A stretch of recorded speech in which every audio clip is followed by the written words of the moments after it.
Hare Krishna, dear devotees. Welcome to the narration of Utpannā Ekādaśī from the Bhaviṣya-uttara Purāṇa.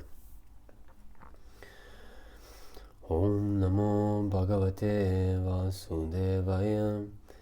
Om Namo Bhagavate Vasudevaya. Om Namo Bhagavate Vasudevaya. Utpannā Ekādaśī. Sutta Goswami said, O learned Brahmanas, long ago Lord Shri Krishna, the Supreme Personality of Godhead, explained the auspicious glories of Śrīmatī Ekādaśī and the rules and regulations governing each observance of fasting on that holy day. O best of the Brahmanas, whosoever hears about the origins and glories of these sacred fasts on the Ekadashi days goes directly to the abode of Lord Vishnu after enjoying many different kinds of happiness in this material world. Arjuna, the son of Pritha, asked the Lord, O Janardana, what are the pious benefits of complete fasting, eating only supper, or eating but once at midday on Ekadashi? And what are the regulations for observing the various Ekadashi days? Kindly narrate all this to me. So, this is the first Ekadashi in the year, not solar years, but Vedic calendar, according to the moon. We are beginning a new year, and this is the very first Ekadashi. And Arjuna is asking now Lord Shri Krishna the three types of fasting, so eating only supper on Ekadashi, or eating at midday on Ekadashi, or not eating at all. In our previous Ekadashi story also, we have discussed the different ways of fasting, their different merit on that specific Ekadashi. We continue. The Supreme Lord Shri Krishna replied, O Arjuna, in the beginning of winter, the northern hemisphere, on the Ekadashi that occurs during the dark fortnight of the month of Margashirsha, November-December, a novice should begin his practice of observing a fast on Ekadashi. On Dashami, the day before Ekadashi, he should clean his teeth nicely. Then during the 8th portion of Dashami, just as the sun is about to set, he should eat supper. So that will be at the time a bit before when we are recording this.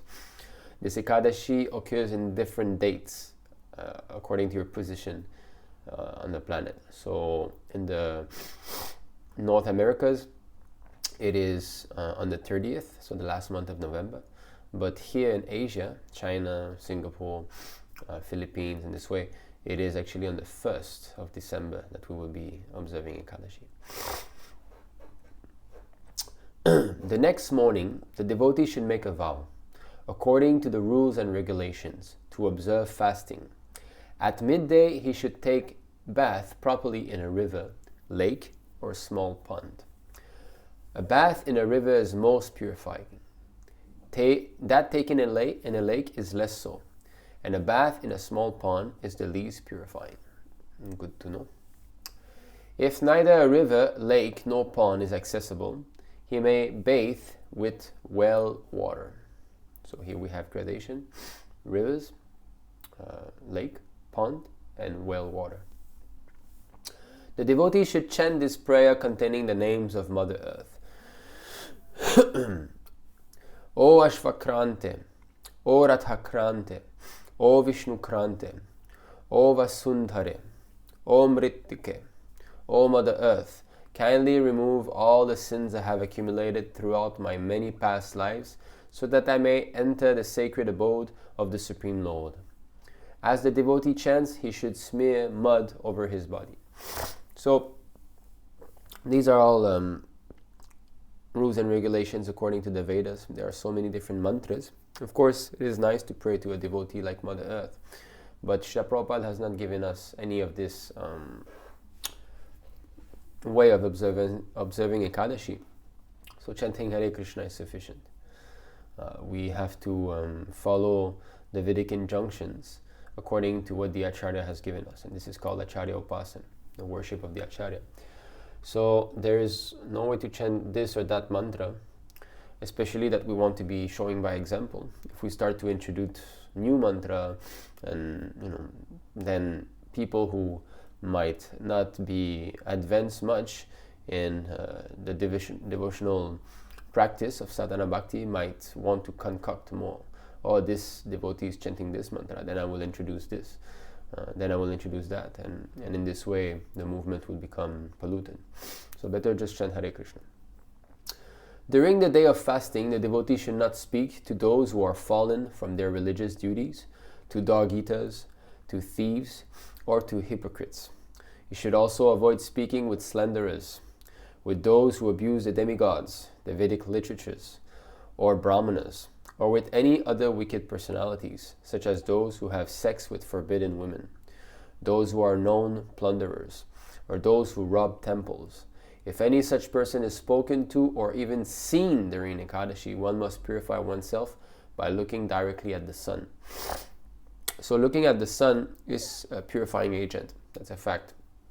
This is also spoken on in the Mahabharata as an insult. The Kshatriyas are very expert at insulting each other.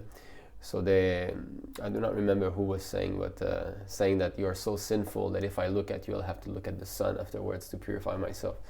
So this is a fact. To look at the sun is purifying.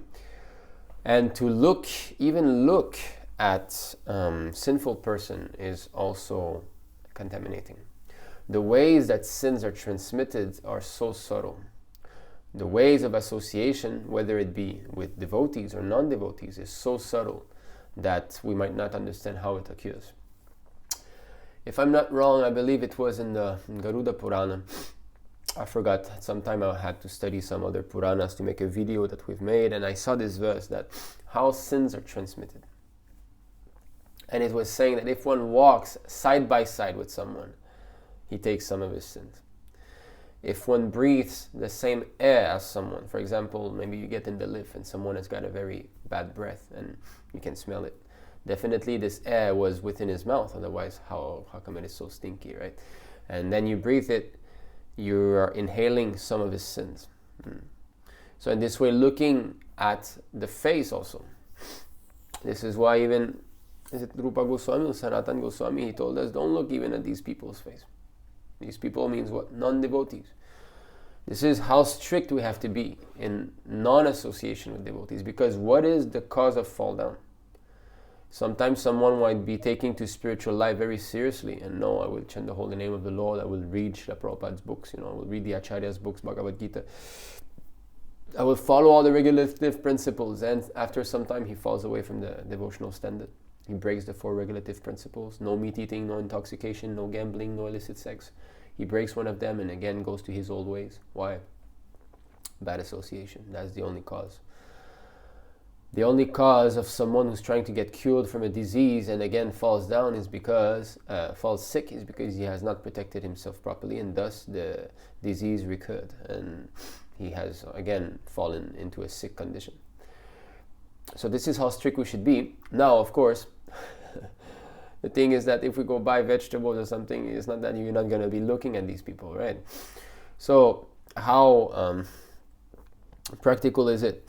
But the point is that at least as possible. After all, what is the use of looking at others? Why do we look at other people? It is lust only. And generally we look somewhere, maybe to see a beautiful woman, or a woman will look to see if some man is looking at her. So it is lust. What is the purpose of looking at others? There's no other purpose than to gratify one's senses. So only for important business. And of course a preacher, he must look at them, he must preach, but the preacher cannot be infected. The preacher is infecting others. The preacher, if he preaches, he's the one who's giving his association to the other person. In this way, the spiritual strength is stronger than the material influence. He's protecting himself. That's why a preacher is so exalted. But someone who goes around about his normal duties, he will be infected if he starts to speak with non-devotees, right? And anyway, on Ekadashi, one should not go out if there is no urgent matter. It's better to buy everything we need the day before and simply spend the whole day at home or at the temple and simply perform devotional activities. We continue. Then the devotee should respectfully worship Lord Govinda with first-class food, flowers, and so forth. In his home, he should offer the Lord a lamp in pure devotional consciousness. He should also avoid sleeping during the daytime and should completely abstain from sex. Fasting from all food and water, he should joyfully sing the Lord's glories, and play musical instruments for his pleasure throughout the night. After remaining awake all night in pure consciousness, the worshipper should give charity to qualified brahmanas and offer his humble obeisances unto them, begging their forgiveness for his offenses. Again, mention of staying awake throughout the whole night. We have recently, in one of our Ekadashi, we have spoken about that, and we have spoken that we have done this actually once, staying awake all night. And it so happened that a new devotee who we came in touch with has also done it. He's from Canada, and he told us that he remained awake all night and he fasted, no food, no water. So I'm very happy to see that these Ekadashi story have got some influence on some people, that they're taking it with determination. So that is very nice. If one can do it, there's no doubt that it is fruitful, because practically almost every Ekadashi story speaks about staying awake all night and chanting the glories of the Lord. So here, offering lamp to the Lord. Of course, if one has got deities at home, this is a daily necessity to offer arti, right? And in devotional consciousness, so the item is secondary. What is this fire for the Lord? What is this cloth? What is this water? It is nothing. So the devotional consciousness is what one has to focus on, and that is actually a real meditation. When we offer, why do we have regulations when we offer? Why offer 4 times to the feet, 2 times to the heart, 3 times to the head, 7 times to the body? It's so that we focus, so that our consciousness can see, okay, now it's 7 times to the lotus feet, so that we can focus on different parts of the Lord's body. Thinking about the Lord's body is the highest sort of yoga. It is higher than the Ashtanga yoga. Ashtanga yoga is there for those who are too much in the bodily conception of life and do not want to think about the Lord. But the whole point, in the 6th chapter of Bhagavad Gita, Krishna clearly says that the whole point of this Ashtanga yoga, to meditate, close eyes half closed, go in the forest, is to realize Lord Vishnu within the heart. It is to realize Paramatma. In other words, it is to realize the form of the Lord. But the bhakti yogi, those who perform devotional service, externally with the external senses see the actual form of the Lord in the deity form. And in this way they can serve, and it is easier to focus, because to find the Lord within the heart is not an easy thing. But when we dress the Lord, we bathe him, offer nice clothes, nice ornaments, garlands. In this way we can focus, looking. Why do we look at Arti? We see the form of the Lord, we chant his holy name. In this way, all the senses are linked up with the spiritual potency. So, offering lamp, avoiding sleeping during the daytime, completely abstaining from sex. Of course, this should always be there. There should not be any indulgence in sex for pleasure. Of course, in the beginning that is hard, but as one progresses, chanting Hare Krishna nicely, reading, always being engaged in some devotional activity, he will be able to conquer sex life. Fasting from all food and water, and sing the glories of the Lord. Yes, so it's not that I fast and I go sleep whole day and I do nothing. The whole point is to minimize material activity and optimize spiritual activity. And then the next day, give some charity to some devotees. We continue. Those who are serious about devotional service should consider the Ekadashis that occur during dark fortnights to be as good as those that occur during bright fortnights. O King, one should never discriminate between these 2 kinds of Ekadashi. This is not the first time that this injunction is there in the Ekadashi stories. Somehow or other, some group of people seem to be discriminating between dark fortnight and light. What does it mean, dark fortnight? Dark fortnight means the waning moon. When the moon becomes darker and darker, the 2 weeks that this occurs. And the light fortnight bright fortnight is the waxing moon, when the moon becomes bigger and bigger, fuller and fuller. Please listen as I now describe the results obtained by one who observes Ekadashi in this way. Neither the merit one receives by taking a bath in the sacred place of pilgrimage known as Shankotara, where the Lord killed the Shankasura demon, nor the merit one receives upon seeing Lord Gadadhara directly is equal to 1/16 of the merit one obtains by fasting on Ekadashi. Shankudara, a great demon, Shankasura, that Lord Krishna killed. It is said that by giving charity on a Monday, when the moon is full, one obtains 100,000 times the result of ordinary charity. O winner of wealth, one who gives charity on the day of the Sankranti, the equinox, attains 400,000 times the ordinary result. Yet simply by fasting on Ekadashi, one obtains all these pious results, as well as whatever pious results one gets at Kurukshetra during an eclipse of the sun or moon. So, different constellations, different star arrangement, planet movements influences the earth greatly. That's why great astrologers, they can predict what's going to happen. So there's auspicious constellation, auspicious movement of the stars, and inauspicious heavenly body conjunctions and all. There's this one young Brahmana boy from India that is very famous online now. He predicted this COVID virus, to spread everywhere. He predicted it months before anything even started. He said, there will be some sort of disease that will affect the whole world. The airplane companies will suffer, and so on and so on. So he predicted everything. So why? He was a good... piety is required to be able to read properly the star charts. So all of this is Karma Kanda section of the Vedas, how to gain piety. But we are not concerned with piety so much. We are concerned with devotional service, which is even above piety, mundane piety. Now Kurukshetra during the eclipse of the sun or moon, in the Krishna Book, in the 10th canto of Śrīmad Bhagavatam, Prabhupada gave us a Krishna Book. We hear of how the citizens of Dwarka met the citizens of Vrindavan. So both family, the line Vasudeva family, the father of Lord Krishna, met the inhabitants of Vrindavan. In this way, the Yadu dynasty met the Vraja Vasis, and it was at Kurukshetra during an eclipse of the sun. So very, very auspicious.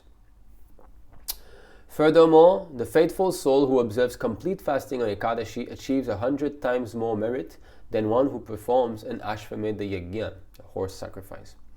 One who observes Ekadashi just once earns 10 times more merit than a person who gives 1,000 cows in charity to a Brahmana learned in the Vedas. So all these are actual facts, and we should accept them as they are without any, mental speculation as to how is it, why is it. This is to increase our faith in Ekadashi, because faith is the very is at the very core of spiritual advancement. We should not think that, you see, all these great scriptures are given to us, but who is reading with faith actually gets the benefit. Who is reading with full of doubt doesn't get benefit. That's why Lord Krishna says in the Bhagavad Gita that for the doubting soul, there is neither happiness in this world nor in the next. So this doubt is the whole problem. Increasing the faith in the words of the spiritual master and the words of Lord Krishna is the whole judging factor of spiritual advancement, just like a thermometer, right? How hot it is. So this faith is at the very core of our spiritual advancement. A person who feeds just one brahmachari earns 10 times more merit than one who feeds 10 good brahmanas in his own house. But 1,000 times more merit than is earned by feeding a brahmachari is achieved by donating land to the needy and respectable brahmana. And 1,000 times more than that is earned by giving away a virgin girl in marriage to a young, well-educated, responsible man. 10 times more beneficial than this is educating children properly on the spiritual path, without expecting any reward in return. 10 times better than this, however, is giving food grains to the hungry. Just see, giving food grains, how nice it is. And so Prabhupada has introduced this in all our temples. We must distribute prasadam. So we have kick-started our prasadam distribution program here in China. And last week we distributed to the homeless people. Actually, we got this arrangement with some vegetarian restaurant. We prepare the prasadam, we give to them, and they know where to find them. So they distributed to all these homeless people. So here, how much good result you gain. And plus, it is prasadam. That is the whole point. Because feeding only the body ultimately doesn't help the person. It might help a little bit 1 day, 2 days, the hunger goes. But the whole point is to get freed from death. That is the problem that we tackle and that nobody else does. There's no other society, whether you call it spiritual or material or politics or sociology, nobody tackles that problem, which is to get freed from the repetition of birth and death. They don't even believe even. We tackle that problem, we know. So, indeed, giving charity to those in need is the best of all. And there never has been or ever will be a better charity than this. O son of Kunti, all the forefathers and demigods in heaven become very satisfied when one gives food grains in charity. But the merit one obtains by observing complete fast on Ekadashi cannot be measured. O Arjuna, best of all Kurus, the powerful effect of this merit is inconceivable even to the demigods, and half this merit is attained by one who eats only supper on Ekadashi. So half of an inconceivable merit is obtained if you eat only supper on Ekadashi. So it cannot be calculated even by the demigods. The demigods are, so much more intelligent than us. We think we're big men, making these iPhones, these computers, these big tall buildings. This is nothing. This is play for demigods. They can do all this stuff. In fact, they are not so grossly entangled with matter. Us, we are entangled with matter. Our phones, we need matter. It's manifested in a gross way. So it is a Shakti arising from the mode of passion, passion and ignorance. So, but the demigods, they've got these technologies, but in subtle way, from the mode of goodness.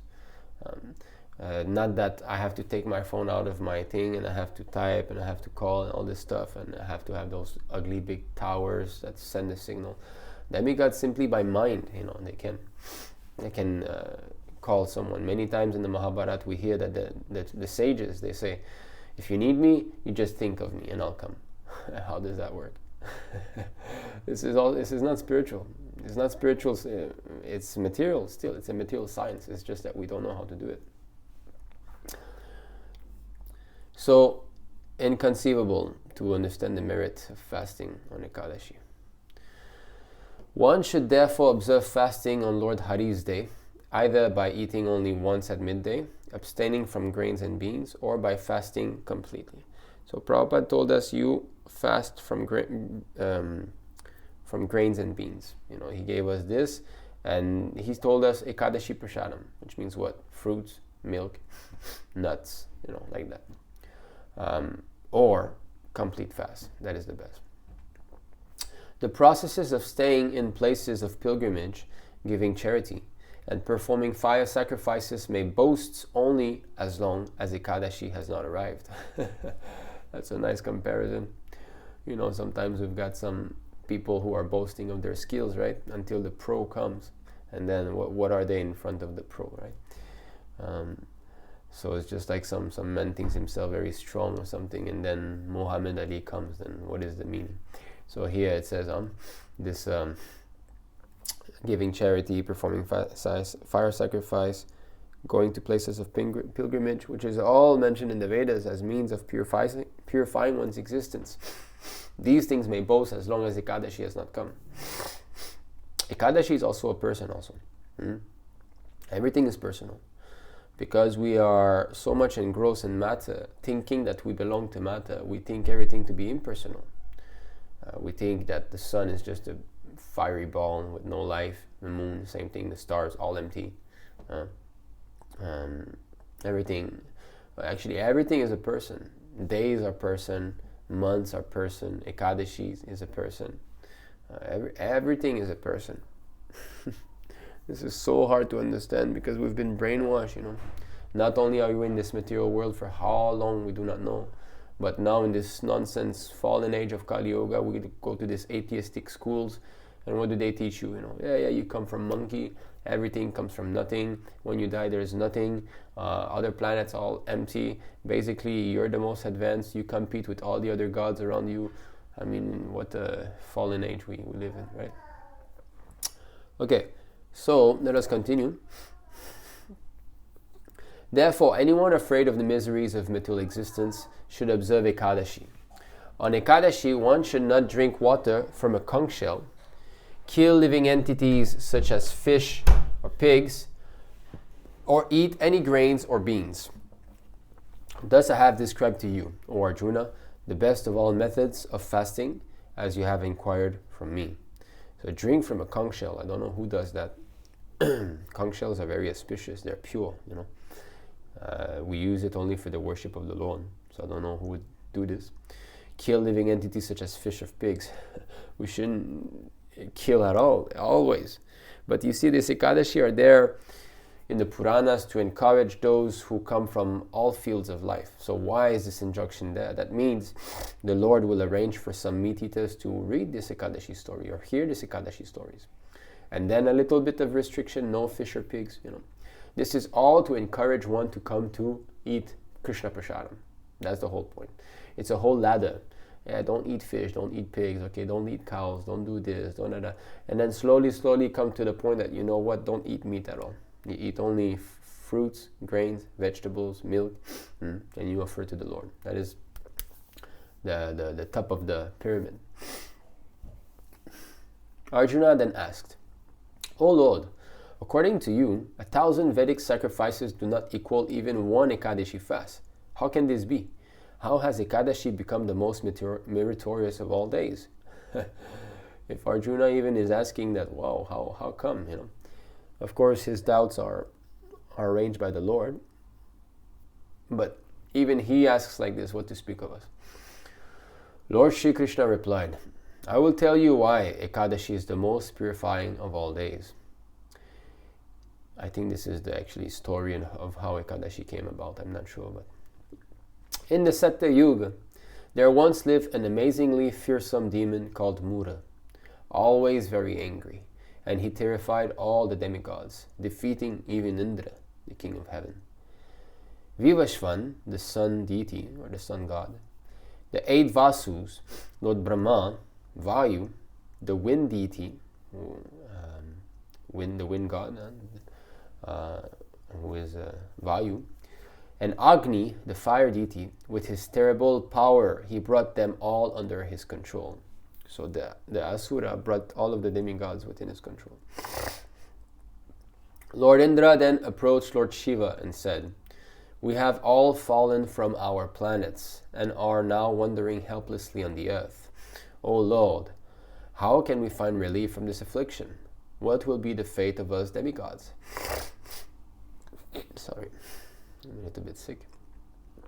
Lord Shiva replied, O best of the demigods, go to that place where Lord Vishnu, the rider of Garuda, resides.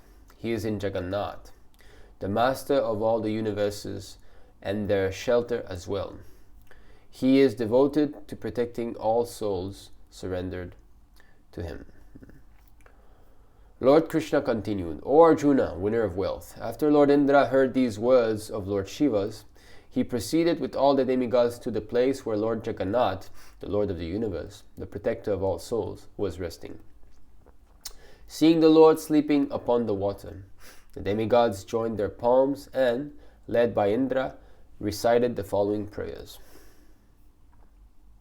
O Supreme Personality of Godhead, all obeisances to you, O Lord of Lords, O you who are praised by the foremost demigods, O enemy of all demons, O lotus-eyed Lord, O Madhusudana, killer of the Madhu demon. Please protect us. Afraid of the demon Mura, we demigods have come to take shelter of you. O Jagannath, you are the doer of everything and the creator of everything. You are the mother and the father of all universes. You are the creator, the maintainer, and the destroyer of all. You are the supreme helper of all the demigods, and you alone can bring peace to them. You alone are the earth, the sky, and the universal benefactor. So every time that a devotee has audience of the Supreme Lord, he prays in this way. So here they are invoking his protective spirit by calling him Madhusudana, killer of Madhu. In this way, oh my Lord, you have killed Madhu before. Now there's Mura. Please become Mura Sudana. You are Shiva, Brahma, and also Vishnu, the maintainer of the three worlds. You are the gods of the sun, moon, and fire. You are the clarified butter, the oblation, the sacred fire, the mantras, the rituals, the priests, and the silent chanting of japa. You are the sacrifice itself, its sponsor, and the enjoyer of its results, the Supreme Personality of Godhead. Nothing within these three worlds, whether movable or immovable, can exist independent of you. O Supreme Lord, Lord of Lords, you are the protector of those who take shelter of you. O Supreme Mystic, O shelter of the fearful, please rescue and protect us. The demigods have been defeated by the demons and have thus fallen from the heavenly realms, deprived of our positions. O Lord of the universe, we are now wondering about this earthly planet. So he is praying to Lord Vishnu, saying that you are Shiva, you are Brahma, you are Vishnu. So we should understand it's not that Krishna is all these things. Just like in the 10th chapter of Bhagavad Gita and 11th chapter also, we have descriptions that the Lord is this, the Lord is that. When Arjuna described the Lord, he said, how have you entered in this cosmic manifestations? Please speak of all your manifestation. And Krishna said, yeah, I will speak to you a little bit about it because my opulence is limitless. So then he starts to speak. He said, amongst the aquatics, I am the shark. Amongst pure fire, I am the sun. And in this way, but it's not that Krishna is this and he's nothing else. No. There is a representation of Krishna in these things. And in this way, we can start to try to see Krishna everywhere. So, for example, amongst the demigods in the heavenly planet, I am Indra. This is what Krishna says. So because Indra is a representation of the controlling potency of the demigods, Lord. So in this way, he represents Krishna, but it's not that Indra is Krishna. Otherwise, why would Indra go to Vishnu, right? So Shiva, Brahma, and Vishnu. Shiva is also the Supreme Personality of Godhead. He's also the Supreme Lord. He's not Jiva Tattva. But he acts in a different manner as the Supreme Lord, Vishnu. Otherwise, why would Shiva tell the demigods that you go see Vishnu? And Brahma is a Jiva Tattva that gets the highest post in the universe. So he's a spirit soul just like us, but he's the most pious living entity in the universe. Therefore, he can get this post. So we continue. Lord Krishna continued. Having heard Indra and the other demigods speak these words, Sri Vishnu, the Supreme Personality of Godhead, replied, what demon possesses such great powers of delusion that he has been able to defeat all the demigods? What is his name, and where does he live? Where does he get his strength and shelter? Tell me everything, O Indra, and do not fear. So the Supreme Lord is asking how. He knows perfectly well. But the pastimes of the Lord are very hard to understand. Only the pure devotee can describe the pastimes of the Lord. And even sometimes the pure devotee are bewildered. So what to speak of us? Lord Indra replied, O Supreme Personality of Godhead, O Lord of Lords, O you who vanquish the fear in your pure devotees' hearts, O you who are so kind to your faithful servants. There was once a powerful demon of the Brahman dynasty whose name was Nadijangha. He was extraordinarily fearsome and wholly dedicated to destroying the demigods, and he begot an infamous son named Mura. Mura's great capital city is Chandravati.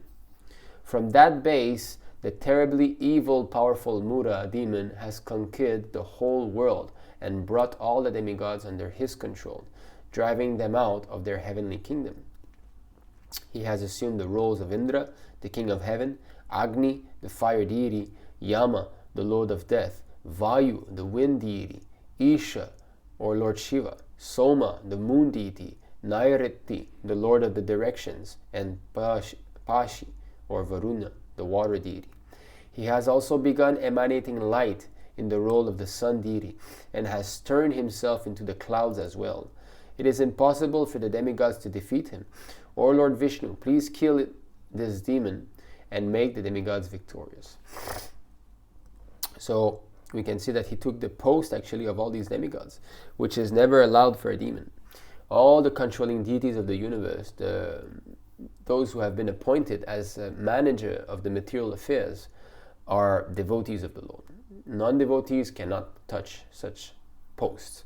So Indra is in charge of scattering the rain all over the universe. The sun, of course, in charge of days and nights, heat, and everything rests in the sunlight, so in this way, so that demon managed to mimic all these demigods and take their posts. So very powerful. Now he's asking, please go and kill him, dear Lord Vishnu. Hearing these words from Indra, Lord Janardana became very angry and said, O powerful demigods, altogether you may now advance on Mura's capital city on Chandravati. Encouraged thus, the assembled demigods proceeded to Chandravati with Lord Hari leading the way. Fights come in. When Mura saw the demigods, that foremost of demons started roaring very loudly in the company of countless thousands of other demons, who were all holding brilliantly shining weapons. The mighty armed demons struck the demigods, who began abandoning the battlefield and fleeing in the 10 directions. Seeing the Supreme Lord, Hrishikesha, the master of the senses, present on the battlefield, the furious demons rushed toward him with various weapons in their hands. As they charged the Lord, who holds a sword, disc, and club, he immediately pierced all their limbs with his sharp, poisonous arrows. Thus many hundreds of demons died by the Lord's hand. Krishna, or Vishnu, is not an impersonal person. He's not an impersonal force. He likes to fight also. Why do we like to see violence, fighting? Because we are part and parcel of God. So that is there. But his fighting is all auspicious. Because when he kills or when he blesses someone, that person goes back to the spiritual world. Whereas when we kill or not, no, it doesn't happen. So Krishna likes to fight also. At last, the chief demon, Mura, began fighting with the Lord. Mura used his mystic power to render useless whatever weapons the Supreme Lord Hrishikesha unleashed. This is all the play. When Krishna or Vishnu plays like that, it's all a play. It's for his pleasure. How can the demon render the potency of the Lord useless? It's because he wants a challenge. Indeed, to the demon, these weapons felt just like flowers Indeed, to the demon, the weapons felt just like flowers striking him. When the Lord could not defeat the demon, even with various kinds of weapons, whether those that are thrown or those that are held, he began fighting with his bare hands. And I'll just imagine Lord Vishnu with all his hands fighting this Mura demon. They must be manifested in forms that are miles high. Fight of the universe. This is a real movie. They should make this type of movies, not the nonsense that comes out of those people's mind. This they should be making. He began fighting with his bare hands, which were as strong as iron-studded clubs. The Lord wrestled with Mura for 1,000 celestial years, and then, apparently fatigued, left for Badarikashram. The Lord Yogeshvara, the greatest of all yogis, the Lord of the universe, entered a very beautiful cave named Himavati to rest. O Dhananjaya, winner of wealth, that cave was 96 miles in diameter and had only one entrance. I went there out of fear and also to sleep. There's no doubt about this, O son of Pandu, for the great fight made me very tired. The demon followed me into the cave and, seeing me asleep, started thinking within his heart, today I will kill this slayer of all demons, Hari. So, you see now, Krishna is saying, I went there out of fear. So Krishna and Vishnu, no difference. Krishna clearly remembers that day when he fought with the demon. And he's saying, yes, I was very tired. I wanted to sleep. Everything is for his enjoyment. You see, there's no material activities in all of this. When we fight, when we are tired, we're forced to be tired. And when we run away from an enemy, we are forced to, we're afraid. But the Lord does all these things as his pastime, for his enjoyment, and to bring pleasure to his devotees also. And there's always so many arrangements. We cannot understand all the arrangement that the Lord will do with one pastime. So very huge cave he entered, and the demon, he's thinking now we'll kill Hari. So this is demon mentality, how to kill God. While the wicked-minded Mura was making plans in this way, from my body there manifested a young girl who had a very bright complexion. O son of Pandu, Mura saw that she was equipped with various brilliant weapons and was ready to fight. Challenged by that female to do battle, Mura prepared himself and then fought with her. But he became very astonished when he saw that she fought him without cessation. The king of the demons then said, "Who has created this angry, fearsome girl who is fighting me so powerfully, just like a thunderbolt falling upon me?" After saying this, the demon continued to fight with the girl. Suddenly, that effulgent goddess shattered all of Mura's weapons, and in a moment deprived him of his chariot. He ran toward her to attack her with his bare hands, but when she saw him coming, she angrily cut off his head. Thus the demon at once fell to the ground and went to the abode of Yamarāja. The rest of the Lord's enemies, out of fear and helplessness, entered the subterranean Patala region. So here we have many wonderful arrangements. So this woman that came out, probably Ekādaśī, we will see, she fought with the Mura demon, cut off his head. Yamarāja was reinstated as the Lord of Death, and all these demons went to Patala Loka. Patala Loka is a subterranean region where the demons enjoy sense gratification. Then the Supreme Lord woke up and saw the dead demon before him, as well as the maiden bowing down to him with joined palms, his face expressing his astonishment. The Lord of the universe said, "Who has killed this vicious demon? He easily defeated all the demigods, Gandharvas, and even Indra himself, along with Indra's companions, the Maruts, and he also defeated the Nagas, snakes, the rulers of the lower planets.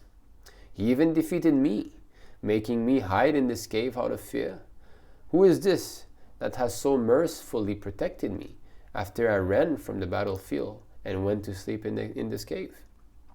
The maiden said, "It is I who have killed this demon after appearing from your transcendental body. Indeed, O Lord Hari, when he saw you sleeping, he wanted to kill you.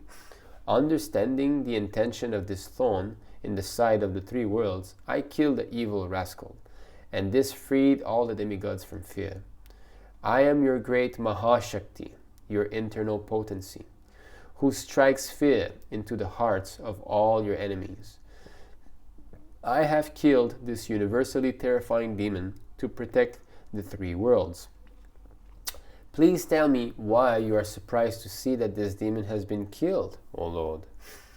The Supreme Personality of Godhead said, "O sinless one, I am very satisfied to see that it is you who have killed this king of the demons. In this way you have made the demigods happy, prosperous and full of bliss. Because you have given pleasure to all the demigods in the three worlds, I am very pleased with you. Ask any boon you may desire. O auspicious one, I will give it to you without a doubt, though it be very rare among the demigods." The maiden said, "O Lord, if you are pleased with me and wish to give me a boon, then give me the power to deliver from the greatest sins that person who fasts on this day. I wish that half the pious credit obtained by one who fasts will accrue to one who eats only in the evening, abstaining from grains and beans, and that half of this pious credit will be earned by one who eats only at midday. Also, may one who strictly observes a complete fast on my appearance day with controlled senses go to the abode of Lord Vishnu for 1 billion kalpas after he has enjoyed all kinds of pleasures in this world. This is the boon I desire to attain by your mercy, my Lord. O Lord Janardana, whether a person observes complete fasting, eats only in the evening, or eats only at midday, please grant him a religious attitude, wealth, and at last liberation. So here we have it, the birth of Ekadashi. So you see, the Lord was ready to give her any boon, and she thought of the welfare of the poor conditioned souls. So this is the only desire that the devotees have, is how to benefit those poor souls who are rotting within this material world. And this is the only desire that the Lord has, how to bring back these rascals to the spiritual world. So here Ekadashi, she has asked those boons, and the Lord will grant them, right? The Supreme Personality of God had said, "O most auspicious lady, what you have requested is granted. All my devotees in this world will surely fast on your day, and thus they will become famous throughout the 3 worlds and finally come and stay with me in my abode. Because you, my transcendental potency, have appeared on the 11th day of the waning moon, let your name be Ekadashi. If a person fasts on Ekadashi, I will burn up all his sins and bestow upon him my transcendental abode. These are the days of the waxing and waning moon that are most dear to me. Tritiya, the 3rd day, Ashtami, the 8th day, Navami, the 9th day, Chaturdashi, the 14th day, and especially Ekadashi, the 11th day. The merit one attains by fasting on Ekadashi is greater than that achieved by observing any other kind of fasts or by going to a place of pilgrimage, and even greater than that achieved by giving charity to brahmanas. I tell you most emphatically that this is true." Having thus given the maiden his benediction, the Supreme Lord suddenly disappeared. From that time onward, the Ekadashi day became most meritorious and famous all over the universe. O Arjuna, if a person strictly observes Ekadashi, I kill all his enemies and grant him the highest destination. Indeed, if a person observes this great Ekadashi fast in any of the prescribed way, I remove all obstacles to his spiritual progress and grant him the perfection of life. Here is the goal, removing our obstacles to spiritual progress. We want to advance spiritually. We want to develop love of God. This is the hidden purpose in all the Vedas. People speak of the Vedas performing this sacrifice, Brahman, impersonal, Nirguna Brahman, Saguna Brahman, this, that. They don't know. The whole point is to develop love for the Supreme Personality of Godhead. Love for God. That's it. That's why we do all these things, is to love Him. Reawaken our love from Him. That love is there within us already. So this Ekadashi is this. That's the whole point. Remove the tons and tons of sins that are weighting us down, so that we can reawaken this love. Thus, O son of Pritha, I have described to you the origin of Ekadashi. This one day removes all sins eternally. Indeed, it is the most meritorious day for destroying all kinds of sins. And it has appeared in order to benefit everyone in the universe by bestowing all varieties of perfection. One should not discriminate between the Ekadashis of the waxing and waning moons. Both must be observed, O Partha, and they should not be differentiated from Mahadvadasi. Everyone who fasts on Ekadashi should recognize that there is no difference between these 2 Ekadashis, for they comprise the same tithi. Whoever completely fasts on Ekadashi following the rules and regulations will achieve the same supreme abode of Lord Vishnu who rides upon Garuda. They are glorious who devotee themselves to Lord Vishnu and spend all their rhyme studying the glories of Ekadashi, all their time. One who vows not to eat anything on Ekadashi, but to eat only on the next day, achieves the same merit as one who executes a whole sacrifice. Of this, there is no doubt. On Vadashi, the day after Ekadashi, one should pray, O Pundarikaksha, O lotus-eyed Lord, now I will eat. Please shelter me. After saying this, the wise devotee should offer some flowers and water at the Lord's lotus feet and invite the Lord to eat by chanting the 8-syllable mantra thrice. If the devotee wants to gain the fruit of his fast, he should then drink water taken from the sanctified vessel in which he offered water at the Lord's lotus feet. So first we should bathe. What is this actually? This is Charanamrita. Every morning in each temple we bathe the Lord, and this water is then mixed with some sweetening agent, and the devotees just take a little bit of that. So that is the Charanamrita that we should break fast with. The water that has washed the Lord lotus feet. On Vadashi, one must avoid sleeping during the day, eating in another's home, eating more than once, having sex, eating honey, eating from a bell metal plate, eating urad dal, and rubbing oil on one's body. The devotee must give up these 8 things on Vadashi. So, Vadashi, the day after Ekadashi, right? Vadashi, it means 12. So the day that follows Ekadashi. If he wants to speak to an outcast on that day, he must purify himself by eating a tulsi leaf or an amalaki fruit. O best of kings, from noon on Ekadashi until dawn on Vadashi, one should engage himself in taking baths, worshipping the Lord, and executing devotional activities, including the giving of charity and the performance of fire sacrifice. We're almost finished here. If one finds himself in difficult circumstances and cannot break the Ekadashi fast properly on Vadashi, one can break it by drinking water, and then one is not at fault if he eats again after that. A devotee of Lord Vishnu who day and night hears these all-auspicious topics concerning the Lord from the mouth of another devotee will be elevated to the Lord's planet and reside there for 10 million kalpas.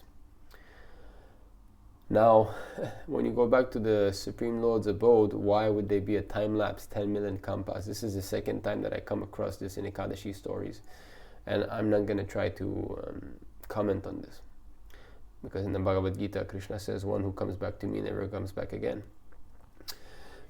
Now, is there a difference between the Vaikuntha Lokas and Krishna Loka? I'm not going to be speaking about that because I do not know. But what I know is that if you follow Srila Prabhupada faithfully, you follow his instructions, you go back to Krishna and you don't come back. And one who hears even one sentence about the glories of Ekadashi is freed from the reactions to such sins as killing a Brahmana. There is no doubt of this. For all eternity, there will be no better way of worshipping Lord Vishnu than observing a fast on Ekadashi. Thus ends the Vrajavasi narration of the glories of Margashirsha Krishna Ekādaśī or Utpannā Ekādaśī from the Bhaviṣya-uttara Purāṇa. Here we have it. Thank you very much for having attended this Ekadashi story. Very beautiful. First Ekadashi of the new year. The appearance of Śrīmatī Ekādaśī. Very nice story, the fight of the Lord. So I wish you all great success in your Ekadashi fast, in your devotional activities, and may you all advance very steadily in this spiritual path. May you develop love of Godhead, and may you enjoy all the wonderful devotional activities performed on that most auspicious day. So thank you very much. Hare Krishna.